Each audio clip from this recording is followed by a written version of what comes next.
Viewers welcome back to program. So viewers annual section में गलबात करने जा रहे हैं कि भारतीय ज्यूडिशरी पूरी तरह RSS की रखेल बनी हुई है। कलकत्ता हाई कोर्ट के एक जज ने रिटायर्ड होने वेले कहा कि मैं शुरू तो ही RSS नाल जुड़िया रहा हाँ अते RSS ने ही मेरी शख्सियत नूं घड़िया। मैं वापस RSS ਲਈ ਕੰਮ ਕਰਾਂਗਾ। ਜਦੋਂ ਭਾਰਤ ਦੀ ਹਰ ਸੰਸਥਾ ਸਮੇਤ ਜੁਡੀਸ਼ਰੀ ਦੇ ਸਭ ਦਾ ਹਿੰਦੂਕਰਨ ਹੋ ਚੁੱਕਾ ਹੈ ਤਾਂ ਘੱਟ ਗਿਣਤੀਆਂ ਨੂੰ ਕਿੱਥੋਂ ਇਨਸਾਫ ਮਿਲੇਗਾ। ਇਸ ਬਾਰੇ ਗੱਲਬਾਤ ਕਰਾਂਗੇ ਔਰ ਨਾਲ ਜਿਹੜੇ ਤੁਹਾਡੇ ਲਾਈਵ ਮੈਸੇਜ ਨੇ ਉਹਨਾਂ ਨੂੰ ਇੰਟਰਟੇਨ ਕਰਨ ਜਾ ਰਹੇ ਹਾਂ। ਸੋ ਅਸੀਂ ਚਾਹਾਂਗੇ ਕਿ ਤੁਸੀਂ ਇਸ ਤਰ੍ਹਾਂ ਬੜੇ ਰਹਿਣਾ ਦੇਖਣ ਸੁਣ ਲਈ ਐਨ ਲਿਖਣ ਲਈ ਤੁਹਾਡਾ ਸਭ ਦਾ ਬਹੁਤ ਬਹੁਤ ਸ਼ੁਕਰੀਆ ਜੀ। ਡਾਕਟਰ ਸਾਹਿਬ ਕੀ ਵਿਚਾਰਾਂ ਨੇ? ਵੈਸੇ ਮੈਨੂੰ ਕਈ ਵਾਰੀ ਇਸ ਗੱਲ ਦਾ ਅਫਸੋਸ ਵੀ ਹੁੰਦਾ ਹੈ ਵੀ ਜਦੋਂ ਅਸੀਂ ਕੋਈ ਬੜੀ ਖੋਜ ਦੇ ਨਾਲ ਰਿਸਰਚ ਕਰਕੇ ਮਿਹਨਤ ਕਰਕੇ ਜਿਹੜੇ ਟੌਪਿਕ ਲਿਆਉਂਦੇ ਆ ਜਿਹੜੇ ਭਾਵੇਂ ਚਲੰਤ ਨਹੀਂ ਹੁੰਦੇ ਉਹਨਾਂ ਦੇ ਵਿੱਚ ਇਹ ਨਹੀਂ ਹੁੰਦਾ ਕਿ ਜੀ ਸਾਗਰ ਦੀ ਵਹੁਟੀ ਨੇ ਕਿਹਨੂੰ ਕੀ ਕਹਿ ਦਿੱਤਾ ਤੇ ਫਲਾਣੇ ਨੇ ਬਿੱਟੂ ਨੇ ਰਿੱਟੂ ਨੂੰ ਕੀ ਕਹਿ ਦਿੱਤਾ ਤੇ ਟੀਟੂ ਨੇ ਚੀਟੂ ਨੂੰ ਕੀ ਕਹਿ ਦਿੱਤਾ ਤੇ ਉਸ ਕਿਸਮ ਦੇ ਟੌਪਿਕ ਜਿਹੜੇ ਨੇ ਉਹਨਾਂ ਦੀ ਵਿਊਅਰਸ਼ਿਪ ਆਲਮੋਸਟ ਜਿਹੜੀ ਹੈ ਉਹ ਬਹੁਤ ਥੱਲੇ ਚਲੀ ਜਾਂਦੀ ਹੈ। ਹਾਲਾਂਕਿ ਕੁਛ ਮੈਨੂੰ ਕਹਿਣਗੇ ਵੀ ਕਿ ਡਾਕਟਰ ਸਾਹਿਬ ਤੁਸੀਂ ਇੰਨੀ ਮਿਹਨਤ ਕਰਦੇ ਹੋ ਇੱਥੇ ਕਦਰਦਾਨ ਨਹੀਂ ਨੇ। ਮੈਂ ਕਿਹਾ ਵੀ ਨਹੀਂ, ਅਲਟੀਮੇਟਲੀ ਜੇ ਅਸੀਂ ਹੁਣ ਜਿਵੇਂ ਕੱਲ੍ਹ ਅਸੀਂ ਮੀਰੀ ਪੀਰੀ ਦੇ ਟੌਪਿਕ 'ਤੇ ਗੱਲ ਕੀਤੀ, ਸ਼ਾਹਬਾਜ਼ ਸਿੰਘ ਦਾ ਰਾਈਟ ਅਪ, ਉਹ ਕੋਈ ਬਹੁਤੇ ਵਿਊਜ਼ ਉਹਨੇ ਜਿਹੜੇ ਨੇ ਉਹ ਗ੍ਰੈਬ ਨਹੀਂ ਕੀਤੇ। ਇਸੇ ਤਰ੍ਹਾਂ ਕਸ਼ਮੀਰ 'ਚ ਵੀ ਜੱਜਾਂ ਦੇ ਫੈਸਲੇ ਔਰ ਦੂਜੇ ਸੋ ਇਸੇ ਤਰ੍ਹਾਂ। ਲੇਕਿਨ ਫਿਰ ਵੀ ਮੈਨੂੰ ਲੱਗਦਾ ਹੁੰਦਾ ਹੈ ਕਿ ਵੀ ਉਹ ਸਾਡੇ ਪਿਤਾ ਜੀ ਕਹਿੰਦੇ ਹੁੰਦੇ ਸੀ ਕਿ ਵੀ ਜਿਹੜਾ ਚੋਰ ਹੈ ਜੇ ਉਹ ਚੋਰੀ ਕਰਨੋਂ ਨਹੀਂ ਹਟਦਾ ਤੇ ਜਿਹੜਾ ਚੌਕੀਦਾਰ ਹੈ ਉਹ ਹੋਕਾ ਦੇਣੋਂ ਕਿਉਂ ਹਟ ਜਾਏ। ਵੀ ਅਸੀਂ ਤਾਂ ਆਪਣਾ ਫਰਜ਼ ਅਦਾ ਕਰਨਾ ਹੈ ਔਰ ਅਸੀਂ ਇਹ ਸਮਝਦੇ ਹਾਂ ਵੀ ਜਦੋਂ ਤੱਕ ਸਾਡੇ ਵੀਰਾਂ ਭੈਣਾਂ ਨੂੰ ਗੰਭੀਰ ਗੁਫ਼ਤਗੂ ਕਿਸੇ ਗੱਲ ਦੀ ਤਹਿ ਤੱਕ ਜਾਣ ਦੀ ਗੱਲ, ਜਿਵੇਂ ਅਸੀਂ ਅੰਨਾ ਦੁਰਾਈ ਦੀ ਗੱਲ ਕੀਤੀ ਕਿ ਕਿਸ ਲੈਵਲ ਦਾ ਵਿਜ਼ਨ ਹੈ, 60 ਸਾਲ ਪਹਿਲਾਂ ਉਹਨੂੰ ਨਜ਼ਰ ਆ ਰਿਹਾ ਔਰ ਉਹ ਉਹਨਾਂ ਨੂੰ ਯਾਦ ਦਹਾਨੀ ਕਰਾ ਰਿਹਾ ਕਿ ਭਾਈ ਇਹ ਤੁਸੀਂ ਇਵੇਂ ਨਹੀਂ ਕਰ ਸਕਦੇ, ਤੁਹਾਡਾ ਕੋਈ ਮੈਜੋਰਟੀ ਰੂਲ ਨਹੀਂ ਹੈ। ਔਰ ਸਾਡਿਆਂ ਦਾ ਹਾਲ ਇਹ ਸੀ, ਔਰ ਸਰ ਕਪੂਰ ਸਿੰਘ ਨੇ ਸਾਚੀ ਸਾਖ 'ਚ ਕਿਤੇ ਲਿਖਿਆ ਕਿ ਉਦੋਂ ਕਿ ਹਿੰਦੁਸਤਾਨੀ ਔਰ ਹਿੰਦੀ ਦੇ ਵਿਚਾਲੇ ਵੀ ਕਿਹੜੀ ਜ਼ਬਾਨ ਬਣੇ ਤੇ ਗੁਰਮੁਖ ਸਿੰਘ ਮੁਸਾਫਰ ਜਿਹੜਾ ਨਹਿਰੂ ਦੇ ਢਹਿ ਚੜਿਆ ਹੋਇਆ ਸੀ ਉਹਨੇ ਹਿੰਦੁਸਤਾਨੀ ਛੱਡ ਕੇ ਹਿੰਦੀ ਦੇ ਹੱਕ 'ਚ ਵੋਟ ਪਾਈ ਸੀ। ਗਿਣਵੀਂ ਮਣਵੀਂ ਜਿਹੀ ਸਪੀਕਰ ਸੀ ਉਦੋਂ ਵਕਤੀ ਤੌਰ 'ਤੇ ਜਾਂ ਕੀ ਸੀ ਰਾਜ ਸਭਾ 'ਚ, ਤੇ ਉਸ 'ਚ ਉਹਨੇ ਮੌਲਾਨਾ ਅਬੁਲ ਕਲਾਮ ਆਜ਼ਾਦ ਨੇ ਕਿਹਾ ਸੀ ਕਿ ਇੱਕ ਜ਼ਲੀਲ ਸਿੱਖ ਨੇ ਹਮਾਰਾ ਵੀ ਬੇੜਾ ਗਰਕ ਕਰ ਦਿਆ। ਸੋ ਸਾਡੇ ਲੋਕਾਂ ਦਾ ਹਾਲ ਤਾਂ ਇਹ ਰਿਹਾ ਵੀ ਅਸੀਂ ਇੰਨੇ ਕੁ ਸਸਤੇ ਵਿਕਣ ਵਾਲੇ ਔਰ ਉਸ ਕਿਸਮ ਦੇ ਹਾਲਾਤ ਹੁੰਦੇ। ਹੁਣ ਗੱਲ ਸਾਡੇ ਤਾਂ ਇਹਦੇ 'ਤੇ ਲੱਗੇ ਹੋਏ ਨੇ ਕੌਣ ਜਿੱਤੇਗਾ ਜੀ, ਫਲਾਣੀ ਸੀਟ ਜਿੱਤੇਗਾ ਕਿ ਨਹੀਂ, ਕੌਣ ਦੱਸਿਓ, ਇੱਧਰੋਂ ਦੱਸੋ ਉੱਧਰੋਂ। ਉਹਨਾਂ ਨੇ ਕਿਵੇਂ RSS ਨੇ 100 ਸਾਲਾਂ ਦੇ ਵਿੱਚ they have permitted over all the institutions, ਔਰ ਕਿਵੇਂ ਉਹਨਾਂ ਨੇ ਉਹ ਤਾਂ ਸਾਹਮਣੇ ਜਦੋਂ ਹੇਮੰਤ ਕਾਰਕਰੇ ਦਾ ਮਰਡਰ ਇਹਨਾਂ ਨੇ ਏਜੰਸੀਆਂ ਨੇ ਕੀਤਾ ਕਿਉਂਕਿ ਉਹਨੇ ਸਾਹਮਣੇ ਕੱਢਿਆ ਸੀ ਕਿ ਬਈ ਇਹ ਸਮਝੌਤਾ ਐਕਸਪ੍ਰੈਸ ਦਾ ਪਾਰਟ ਜਿਹੜੀ ਇਹ ਸਾਰੀ ਸਾਧਵੀ ਪ੍ਰਗਿਆ ਔਰ ਦੂਜੀ ਜਿਨ੍ਹਾਂ ਨੇ ਆਪਣੀ ਬ੍ਰਿਗੇਡ ਬਣਾ ਕੇ ਮਸੀਤਾਂ ਦੇ ਅੰਦਰੋਂ ਹਮਲੇ ਵਿਦਨ ਔਰ ਈਵਨ ਕਰਨਲ ਪ੍ਰੋਤ ਵਰਗਾ ਸਰਵਿੰਗ ਇੰਡੀਅਨ ਇੰਟੈਲੀਜੈਂਸ ਦਾ ਬੰਦਾ ਉਹਨਾਂ ਨੂੰ ਟ੍ਰੇਨਡ ਕਰ ਰਿਹਾ। ਸੋ ਉਹ ਐਵੇਂ ਨਹੀਂ ਬੈਠੇ ਹੋਏ, ਉਹਨਾਂ ਨੇ ਫੌਜ ਵੀ ਉਹਨਾਂ ਦੀ ਹੈ ਔਰ ਉਹਦੇ ਜੁਡੀਸ਼ਰੀ 'ਚ ਵੀ ਮੀਡੀਆ ਤਾਂ ਉਹਨਾਂ ਨੇ ਕਿਵੇਂ ਸਿਸਟਮੈਟਿਕਲੀ ਕੰਟਰੋਲ ਕਰਕੇ ਨੈਰੇਟਿਵ ਬਣਾਇਆ, ਕਿਵੇਂ ਅੰਨਾ ਹਜ਼ਾਰੇ ਇੱਕ ਸਿੰਪਲ ਟੈਕਸੀ ਡਰਾਈਵਰ ਫੌਜ ਦਾ ਉਹਨੂੰ ਗਾਂਧੀ ਬਣਾ ਕੇ ਪੇਸ਼ ਕੀਤਾ 24/7 ਸਾਰੇ ਨੂੰ ਕਰਕੇ, ਕਿਵੇਂ ਸਿਸਟਮੈਟਿਕਲੀ ਮਨਮੋਹਨ ਸਿੰਘ ਸਰਕਾਰ ਦੇ ਖਿਲਾਫ ਜਿਹੜਾ ਕਰਪਸ਼ਨ ਦਾ ਪ੍ਰੋਪੇਗੈਂਡਾ ਕਰਕੇ ਕਿਵੇਂ ਉਹਨੂੰ ਡੀਫੇਮ ਕੀਤਾ, ਕਿਸ ਹੱਦ ਤੱਕ ਜਾ ਕੇ ਹੁਣ ਜਿਹੜੀ 80 ਕਰੋੜ ਲੋਕਾਂ ਨੂੰ ਮੁਫਤ ਅਨਾਜ ਦੇਣ ਦੀ ਸਕੀਮ ਜਿਹਦੇ ਥੱਲੇ ਮੈਕਸਿਮਮ ਵੋਟਾਂ ਬਟੋਰ ਰਿਹਾ ਹੈ, ਉਹਦੇ ਥੈਲੇ ਦੇ ਉੱਤੇ ਵੀ ਮੋਦੀ ਦੀ ਫੋਟੋ ਲੱਗੀ ਹੋਈ ਹੈ ਕਿ ਜੀ 80 ਜਬ ਤੱਕ ਮੋਦੀ ਹੈ ਔਰ ਸਾਹਮਣੇ ਹੋਏਗਾ।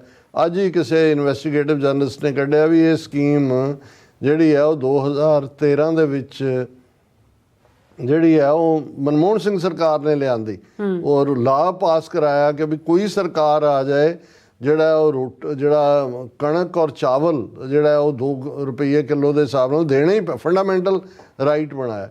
ਔਰ ਸਾਰੇ ਚੀਫ ਮਿਨਿਸਟਰਸ ਨੇ ਸਪੋਰਟ 2013 'ਚ ਚੀਫ ਮਿਨਿਸਟਰ ਸੀ ਮੋਦੀ ਗੁਜਰਾਤ ਦਾ, ਇਹਦੀ ਲੈਟਰ ਉਹਨੇ ਡਿਸਕਸ ਕੀਤੀ ਕਿ ਇਹਨੇ ਲਿਖਿਆ ਸੀ ਜੀ ਅਸੀਂ ਤਾਂ ਬਿਲਕੁਲ ਖਿਲਾਫ ਹੈ ਔਰ ਇਹ ਬਿਲਕੁਲ ਨਹੀਂ ਹੋਣ। ਅੱਜ ਪ੍ਰੋਪੇਗੈਂਡਾ ਹੀ ਹੈ ਜੀ ਦੇਖੋ ਮੋਦੀ ਹੈ ਤਾਂ ਮੁਮਕਿਨ ਹੈ, ਉਹਨੇ ਤੁਹਾਨੂੰ ਮੁਫਤ ਰੋਟੀ ਦੇ ਦਿੱਤੀ ਕਿਉਂਕਿ ਜਦੋਂ ਇਹ 5 ਕਿਲੋ ਅਨਾਜ ਦੇਣ ਦੀ ਗੱਲ ਹੁੰਦੀ ਪਰ ਮੈਂਬਰ ਤੇ ਜੇ 6 ਮੈਂਬਰ ਨੇ ਟੱਬਰ ਦੇ ਉਹਨਾਂ ਨੂੰ 30 ਕਿਲੋ 80 ਕਰੋੜ ਲੋਕਾਂ ਨੂੰ ਸਕੀਮ ਮਨਮੋਹਨ ਸਿੰਘ ਦੀ। ਸੋ ਮਤਲਬ ਇਹ ਹੈ ਵੀ ਜੇ ਕਿਸੇ ਨੇ ਉਹ ਦੇਖਣਾ ਹੀ ਨਹੀਂ ਹੈ ਫਿਰ ਜੋ ਮਰਜ਼ੀ ਪ੍ਰੋਪੇਗੈਂਡਾ ਚੱਲਦਾ ਹੋਏ।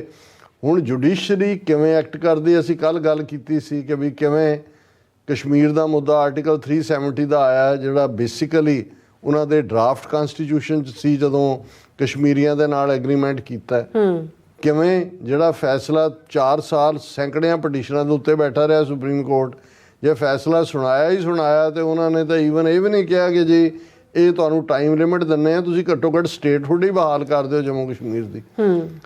ਔਰ ਰਿਵਿਊ ਜਦੋਂ ਸਾਹਮਣੇ ਆਇਆ ਤਾਂ ਉਹਨਾਂ ਨੇ ਸਾਰੀਆਂ ਪਟੀਸ਼ਨਾਂ ਚੁੱਕ ਕੇ ਬਾਹਰ ਉਹਨਾਂ ਨੇ ਕਿਹਾ ਜੀ ਫਾਈਨਲ, ਅਸੀਂ ਕੱਲ ਕਿਹਾ ਸੀ ਕਿ ਬਈ ਫਿਰ ਕਿੱਥੇ ਕੋਲ ਕੀ ਬਚਿਆ।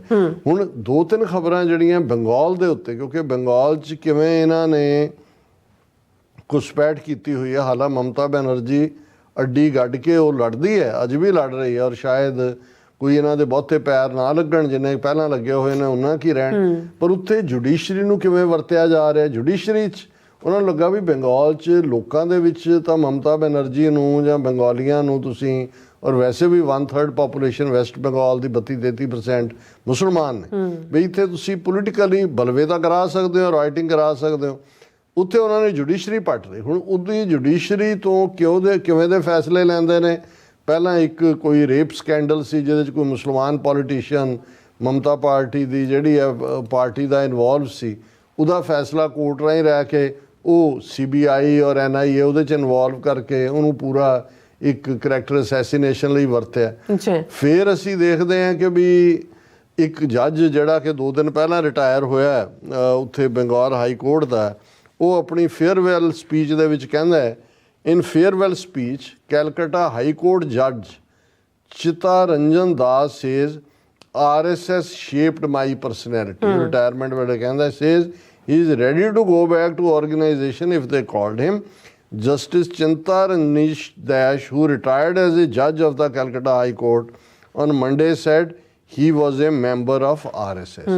ਹੁਣ ਉਹ 37 ਸਾਲ ਜੱਜ ਰਿਹਾ, ਕਿੰਨੇ ਫੈਸਲੇ ਉਹਨੇ ਦਿੱਤੇ ਉਹਦੇ 'ਚ, ਕਿਉਂਕਿ RSS ਦੀ ਮੋਹਰ, ਔਰ ਕਿੰਨੇ ਜਿਹੜੇ ਈਵਨ ਸੁਪਰੀਮ ਕੋਰਟ 'ਚ ਵੀ ਚੈਲੰਜ ਹੋਏ, ਔਰ ਉਹ ਫੇਅਰਵੈਲ ਦੇ ਉੱਤੇ ਕਹਿ ਰਿਹਾ ਕਿ ਵੀ ਮੈਂ ਤਾਂ ਵਾਪਸ RSS ਜਾ ਕੇ ਸਰਵ ਕਰਨਾ ਚਾਹੁੰਦਾ। ਮਤਲਬ ਇਹ ਹੈ ਕਿ ਮੈਂ 37 ਸਾਲ ਜੋ ਫਾਇਦਾ ਪਹੁੰਚਾਉਣਾ ਸੀ ਪਹੁੰਚਾ ਦਿੱਤਾ ਹੈ।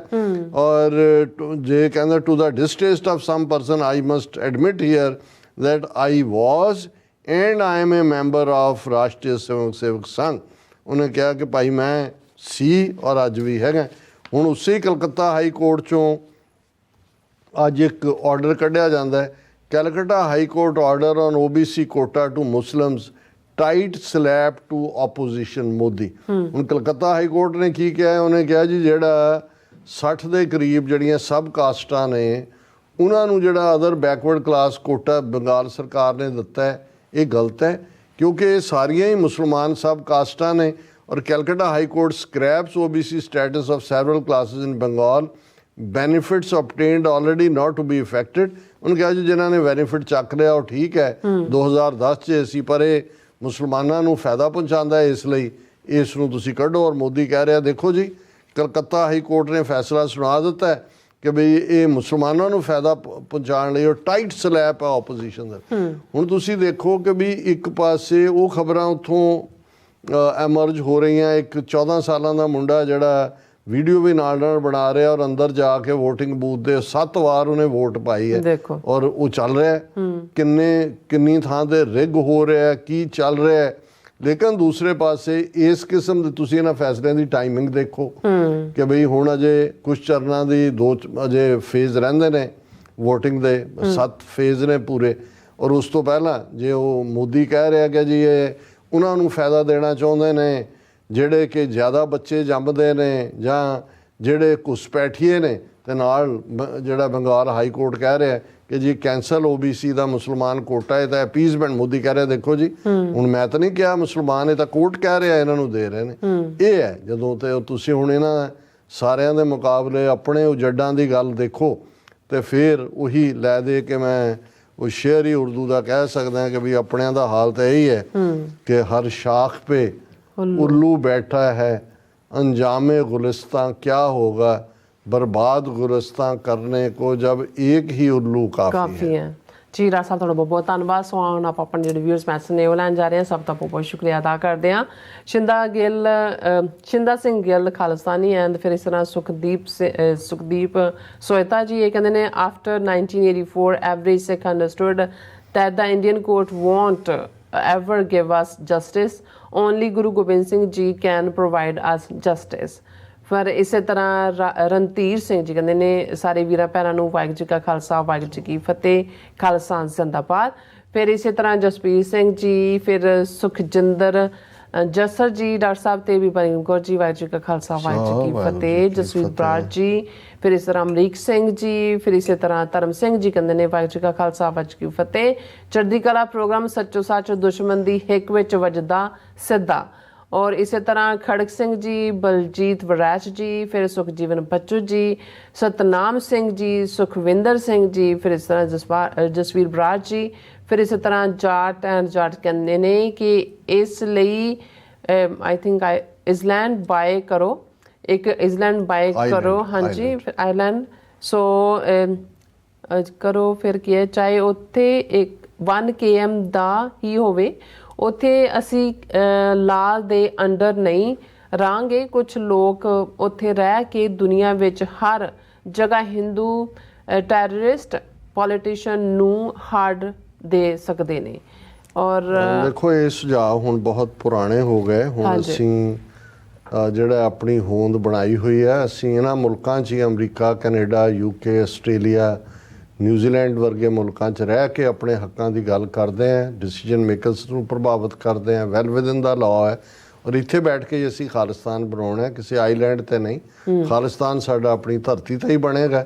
ਲੇਕਿਨ ਇਸ ਵੇਲੇ ਡਾਇਸਪੋਰਾ ਸਿੱਖ ਜਿਹੜੇ ਨੇ ਉਹ ਆਪਣੇ ਸਿਸਟਮਸ ਦੇ ਰਾਹੀਂ ਜਿਹੜਾ ਉਸ ਡਿਸੀਜਨ ਮੇਕਿੰਗ ਨੂੰ ਪ੍ਰਭਾਵਿਤ ਕਰਦਾ। ਨਿਹੰਗ ਸਿੰਘ ਜੀ ਕਹਿੰਦੇ curfew was imposed on the whole area of this Punjab on 1 June. ਬਿਲਕੁਲ ਠੀਕ ਫਰਮਾਇਆ। All about truth and Sikhism ਜੀ ਫਤਿਹ ਬੁਲਾਉਂਦੇ ਨੇ ਸਿੰਘ ਨਵਜੋਤ ਜੀ, ਫਿਰ ਇਸ ਤਰ੍ਹਾਂ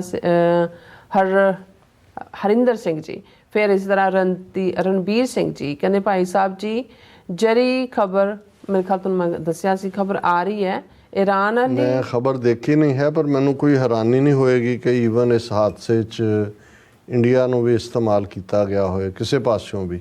हालांकि मैं खबर नहीं देखी है पर जे कल तक कोई डिटेल आई फिर असीं कल डिस्कस करांगे जी। बलिहार सिंह कंग जी, फिर इस तरह बलवीर सिंह टवाना जी, फिर इंद्रजीत सिंह संधू जी, अमर सिंह खालसा जी, राजबिंदर सिंह जी कहते ने फतेह बुला के डॉक्टर साहब जी it has become the passion of foreign journalists to know about Sikhs and what Indian state has done to us। और फिर इस तरह सिंह गर्चा जी, गुरतेज सिंह खालसा, लीला वैद जी ये भी फतेह बुलाते ने, जसकीरत सिंह जी, अमरजीत सैनी जी, जसबीर सिंह जी, गुरप्रीत बराड़ जी, हरदीप सिंह जी। फिर इस तरह डीजे कहते हैं कि जड़े स्टेजेस तू कह रहे ने कि ਨਾਰੇ ਨਾ ਲਾਵੋ, ਉਹਨਾਂ ਕੋਲ ਆਪ ਦਾ ਘਰ ਹੈਗਾ। ਉਹ ਬੰਦਾ ਖਾਲਸਾ ਪੰਥ ਨਾਲ ਇਮੋਸ਼ਨਲੀ ਅਟੈਚਡ ਨਹੀਂ ਹੈ, ਉਹ ਸਿਰਫ ਆਪ ਦੀ ਪੋਲੀਟਿਕਸ ਕਰਨੀ ਆਉਂਦੀ ਹੈ ਸਿੱਖਾਂ ਦੇ ਕੋਲ। ਸੋ ਇਸੇ ਤਰ੍ਹਾਂ ਬੋਬ ਸਿੰਘ ਜੀ ਵੀ ਫਤਿਹ ਬੁਲਾਉਂਦੇ ਨੇ, ਧਰਮ ਸਿੰਘ ਜੀ, ਕੁਲਦੀਪ ਕੌਰ ਜੀ ਔਰ ਸੋਨਮੈਲ ਜੀ ਸਭ ਫਤਿਹ ਬੁਲਾਉਂਦੇ ਨੇ ਔਰ ਖਾਲਸਾ ਜ਼ਿੰਦਾਬਾਦ ਕਹਿੰਦੇ ਨੇ। ਸੋ ਸਭ ਦਾ ਬਹੁਤ ਬਹੁਤ ਸ਼ੁਕਰੀਆ। ਸੋ ਆਪਣੇ ਵੀਰਸ ਕੋਲ ਲੈਂਦੇ ਆਪਾਂ ਇਜਾਜ਼ਤ। ਵਿਊਅਰਸ ਸਾਡੇ ਪ੍ਰੋਗਰਾਮ ਦਾ ਸਮਾਂ ਇੱਥੇ ਮੁੱਕਦਾ। ਤੁਸੀਂ ਆਪਣੀ ਰਾਏ ਤੇ ਸੁਝਾਅ ਸਾਨੂੰ ਭੇਜਣਾ ਭੁੱਲਣਾ ਸਾਡੇ ਇਸ ਪਤੇ ਤੇ sos@tvd4.tv ਤੇ ਅਸੀਂ ਆਪਣਾ ਪ੍ਰੋਗਰਾਮ ਲੈ ਕੇ ਫਿਰ ਤੁਹਾਡੇ ਰੂਬਰੂ ਹੋਵਾਂਗੇ। ਤਦ ਤੱਕ ਲਈ ਮੈਨੂੰ ਤੇ ਆਪਣਾ ਦੱਸਣਾ ਗਿਆ ਦੋ ਦੇਖਦੇ ਰਹੋ TV84। ਬੁਲਾ ਦਿਓ ਫਤਿਹ। ਵਾਹਿਗੁਰੂ ਜੀ ਕਾ ਖਾਲਸਾ ਵਾਹਿਗੁਰੂ ਜੀ ਕੀ ਫਤਿਹ। ਰੱਬ ਰਾਖਾ।